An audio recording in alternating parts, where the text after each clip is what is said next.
I was thinking the other night, and as I was thinking, a question popped into my mind. And you're probably wondering, what was the question? That's a good question. The question was, what could be more important than a wildflower? The answer may surprise you. Is it possible that there is nothing in this big, beautiful world that is more important than a wildflower? That's a bold question, isn't it? Perhaps even a bit strange. I understand.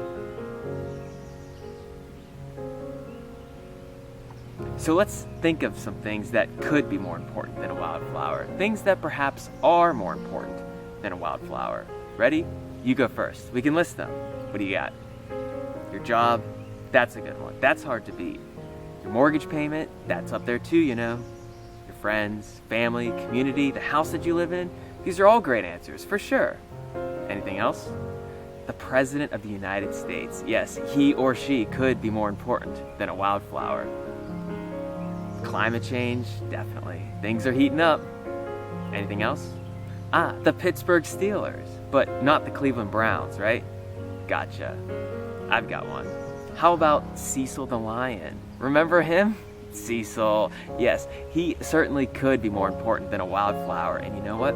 Word on the street is that he actually is a wildflower right now. Yes, a lion turned wildflower. Who would have thought? Anything else?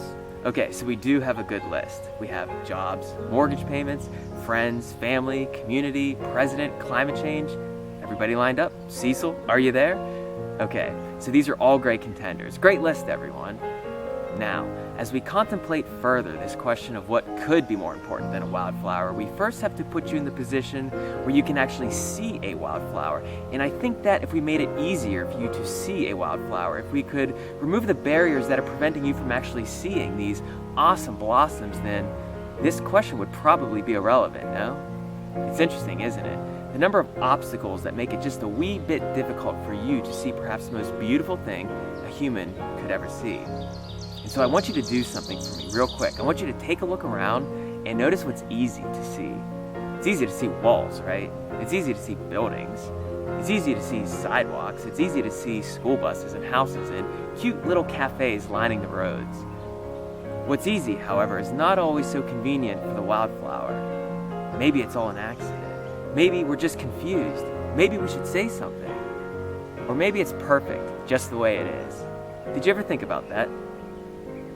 Now, let me tell you about the wildflowers, and this is where it gets really exciting. You see, there are 4-petaled wildflowers, there are 3-petaled wildflowers, there are 2-petaled wildflowers, and if I could let you in on something I've had a hunch about for quite some time, there may even be the rare 1.11 petal wildflower. I don't know, I haven't seen it, and please don't tell the botanist this, but my theory is that there certainly are 1.11 petal wildflowers, and if there are indeed 1.11 petal wildflowers, it all makes you wonder, what purpose would this particular wildflower serve evolutionarily speaking?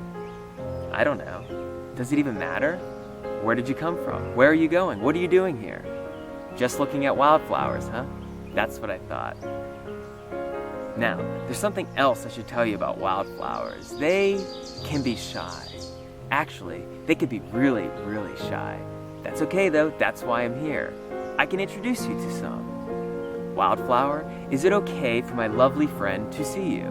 Of course the wildflower wants me to tell you. It is ecstatic to be in the presence of you. The wildflower wants me to tell you that there's no better thing actually in the whole entire world for a wildflower such as itself than to have a human, yes, a living, breathing human such as yourself, appreciate its beauty, to know that it is there. So now that you're in the company of a good wildflower, don't be so quick to leave. Give it a minute. Give it 5 minutes. Give it 10 minutes. Don't give up so soon.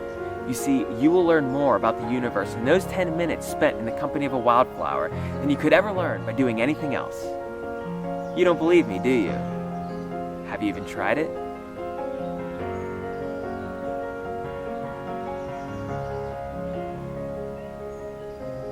One final thing. The wildflower wants me to tell you that it won't be here much longer. 2 weeks, 3 weeks max, and it'll be gone, vanished, transformed back into nothing. For that is the nature of the wildflower, and that is the nature of life, of yours and of mine. It's a beautiful thing, the thing a wildflower can teach us. Life takes back what it gives. So now that you've seen the wildflower, do you see that everything you deem important, everything on that list, has been forgotten, if only for these few short minutes? So it goes that nothing else truly matters at that moment, that your eyes catch a glimpse of a wildflower, if only for that moment. Which brings us back to the original question. What could be more important than a wildflower?